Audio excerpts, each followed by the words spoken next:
y en segundo lugar la delincuencia. En salud nosotros tenemos que dar un paso a la prevención.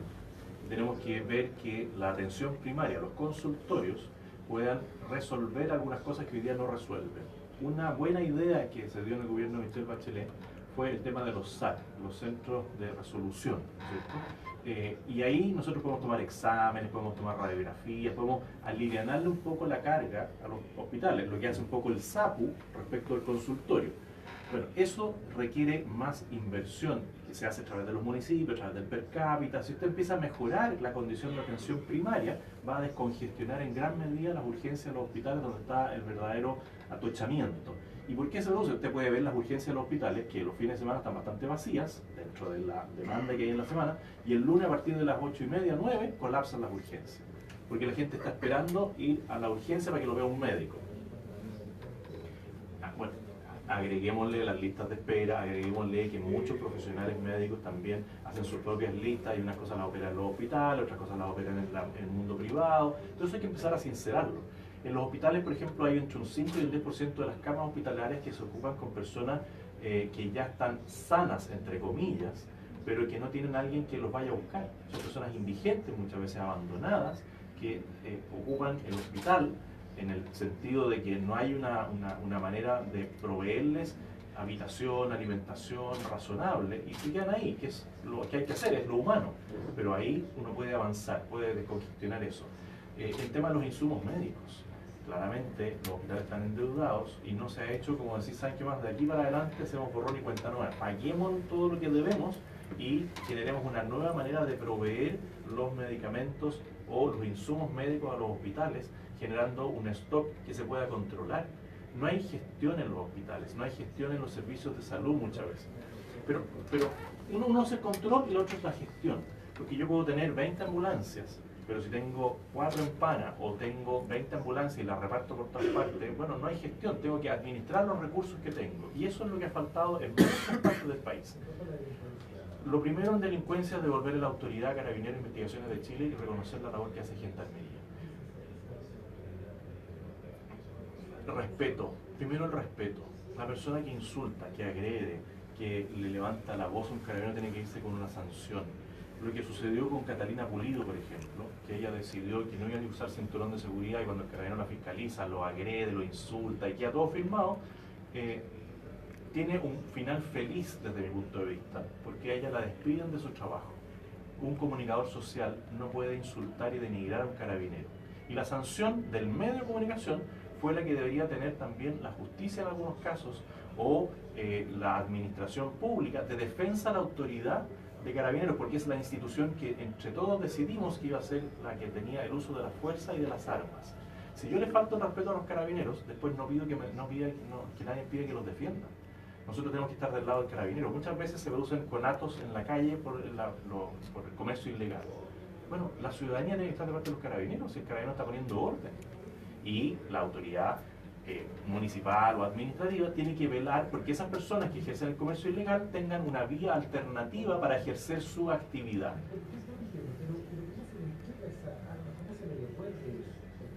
Con carácter y con personalidad desde el presidente para abajo.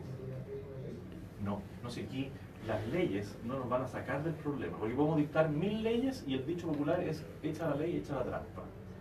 Y Chile tiene 10 veces más leyes que Alemania, y vamos a poder tener 40 veces más leyes que Noruega, pero no vamos a solucionar el problema.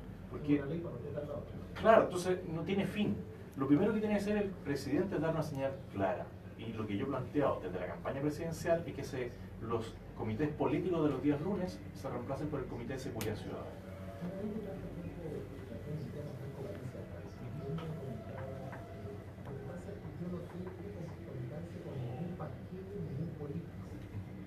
Entonces es más probable que me vaya bien el gobierno como presidente. Porque no vas a tener con la mayoría. Sí, pero me explicó más que la verdad no estoy conforme. La idea parece que salir de la pareja. Dice que comentaba la gente lo mismo. Si sale José Antonio Cast y no tiene la mayoría del Parlamento, ¿cómo va a poder gobernar? A ver, primero decir que las mayorías en los parlamentos son circunstanciales. y nosotros lo que buscamos es tener una mayoría del sentido común. Y hay gente de la democracia cristiana que tiene sentido común, hay gente del Partido Radical que tiene sentido común, incluso puede haber alguno por ahí del PPD, del Partido Socialista, que también tenga sentido común. Y a eso agreguen los partidos de derecha tradicionales, Renovación Nacional, Evópoli, la UDI, el PRI. Hay mucha gente que tiene sentido común. Y hay ciertos programas de gobierno que no requieren una línea ideológica, porque no vamos a tener discusión en si queremos enfrentar el tema de la delincuencia, porque la opinión pública va a hacer que los políticos entren en razón. Si nosotros decimos, mira, aquí el que la hace la paga, y ponemos este diputado que dice que no va a aumentar las penas y este que sí va a aumentar, bueno, el gobierno va a mostrar claramente quién es quién, qué es lo que le faltaba a este gobierno. Este gobierno salió electo con el 55% de los votos y con un parlamento en contra. Bueno, y no ha mostrado lo que la ciudadanía quiere. Si el gobierno levantara el tema de la ley de rebajar los diputados a 120, habrían filas de ciudadanos chilenos yendo hacia el Congreso a decir que bajen el número de diputados, porque nadie quiere más diputados. Bueno, ya, entonces yo podría juntar esa ley con la reforma tributaria y decirle, mire, ¿saben qué más? Vamos a bajar los impuestos porque vamos a tener menos diputados. Le aseguro que eso genera un círculo virtuoso de la opinión pública y tendrían que ser los diputados que hoy día cuestionan al gobierno en todo los que empiecen a dar explicaciones. Pero ¿qué pasa? El presidente lanza la idea en la cuenta pública y hoy día ya desde el gobierno nadie habla de rebajar el número de diputados. Uno debería mantener el tema permanentemente porque es un clamor ciudadano que bajemos el número de diputados. ¿Quiénes lo subieron? Los mismos que dicen que son los representantes más cercanos a la ciudadanía. O sea, los mismos de la ideología de izquierda que dicen que son los más cercanos, que van a solucionar todos los problemas, así como lo solucionaron en Venezuela, en Brasil, en Argentina, son los que aumentaron el número parlamentario. ¿La vida le ha cambiado a algún chileno con 35 diputados más? No le ha cambiado para nada. No digo ni para mejor ni para peor, no le ha cambiado.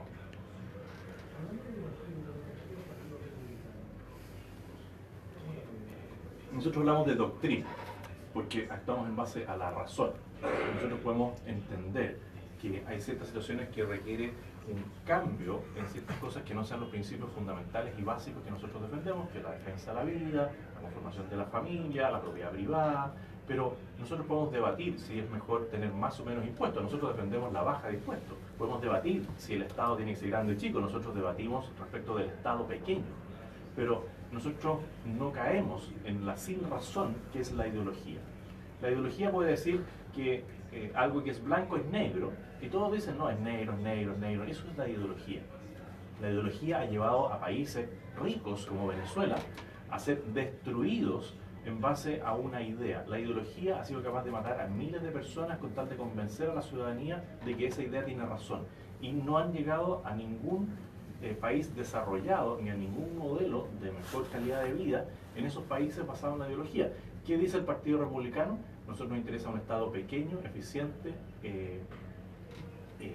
pequeño y eficiente y austero.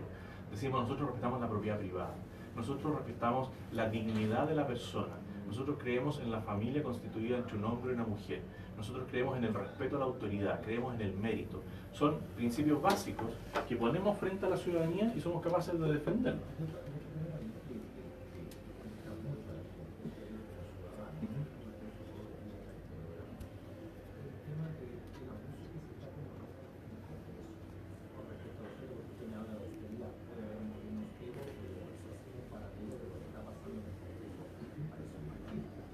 Así es. Pero ahí de nuevo, sí, y tuve un sueldo, altísimo y nunca lo oculté. A mí cada vez que en una radio me preguntaban, ¿usted cuánto gana? Bueno, al bolsillo 7 millones, pero al país yo le cuesto 20 millones.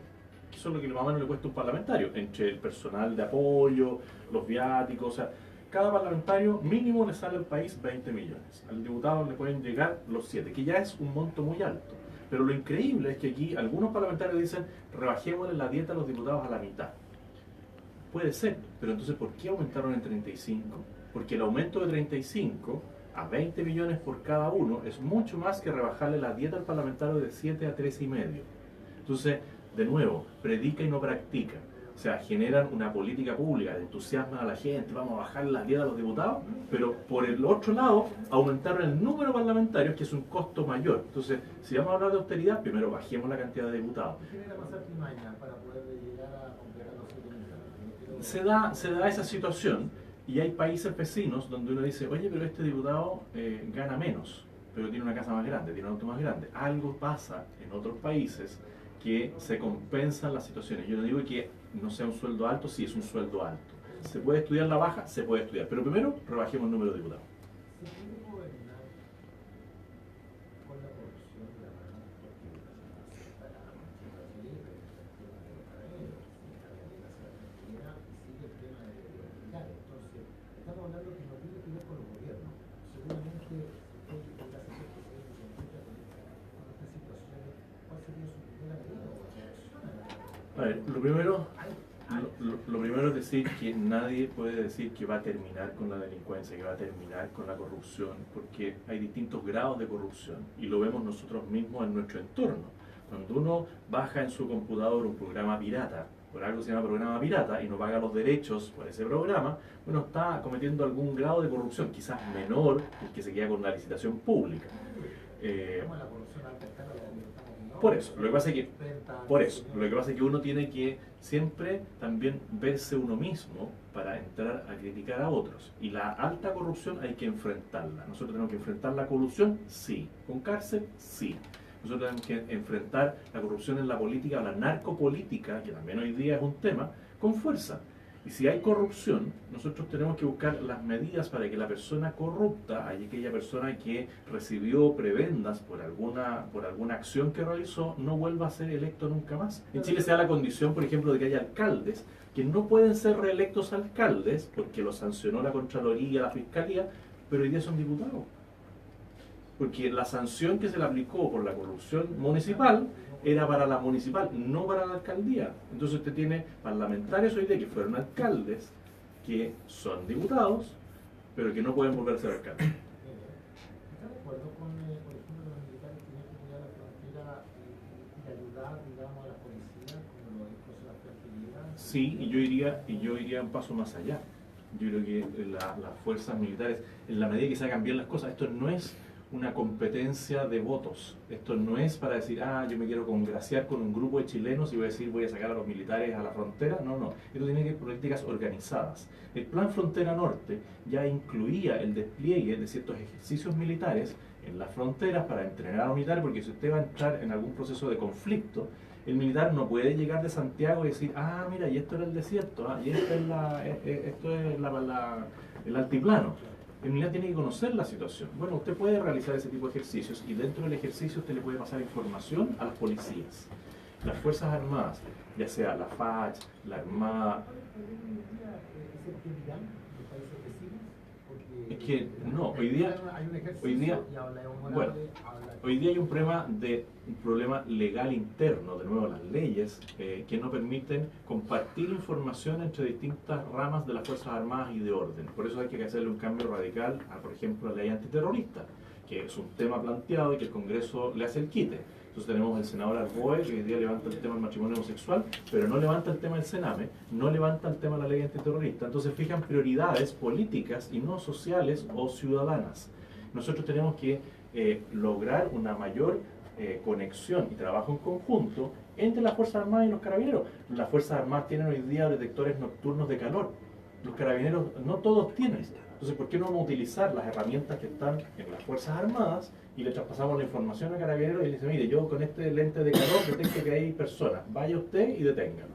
Bueno, eso se puede hacer, se estaba haciendo la coordinación y hoy día sale un poco más a la luz pública a través del decreto del presidente Piñera y del ministro de Defensa, pero eso tiene que ser con mayor coordinación, mayor planificación. Hay otro tema que nos preocupa bastante, y nos preocupa porque de golpe de un rato para otro a alguien se le ocurrió, disculpe que se le diga así, porque un amigo me cogió por parte, a alguien se le ocurrió que deberíamos enriquecer nuestra cultura. O sea, enriquecerla ya que no se la pudimos con nuestra amiga cuando la teníamos propia. Y comienza el tema de la inmigración, porque ese fue uno de los argumentos. ¿Ya? No hay que ayudar a los países ahora, el último se viene a ayudar a gente de Venezuela que salió de automóvil.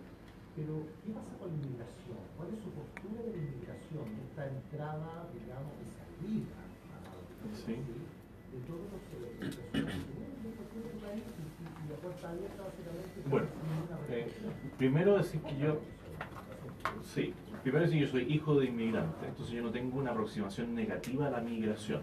Sí tengo una aproximación muy negativa a la migración desregulada, que es lo que ocurrió en los últimos años. Nosotros teníamos una ley que determinaba cómo, cuándo y por qué uno podía entrar al país. Yo podía entrar como turista, como inversionista, como trabajador, como estudiante, pero eso se saltó y se dio una situación básicamente de dos países a nivel nacional y de un país regionalmente hablando, donde empezaron a llegar muchas personas que venían como turistas y se quedaban finalmente instalados acá. Eso no puede ser. Y ahí el gobierno en algún momento reaccionó bien y dijo, si tenemos una migración muy fuerte de un país determinado, porque algo está pasando, hay que poner visa en origen en el país de donde vienen las personas, que es lo que ocurrió con Haití y lo que ocurrió con Venezuela. Y si ya llegan a la frontera, tienen que estar con todos los papeles al día. El primer filtro de procedencia. Y después tenemos la situación, por ejemplo, que se dio aquí en la frontera de Arica con Tacna, ¿no es cierto? Yo estuve ahí y yo claramente estoy del lado de aquellos que exigen toda la documentación. Porque las personas que venían ya habían recibido refugio en Colombia. Después renunciaron al refugio en Colombia y se fueron a Ecuador. Después renunciaron a Ecuador y se fueron a Perú y después querían estar en Chile. Uno no puede tener una colección de estampillas de refugiados. Lamentablemente hay que decirlo así.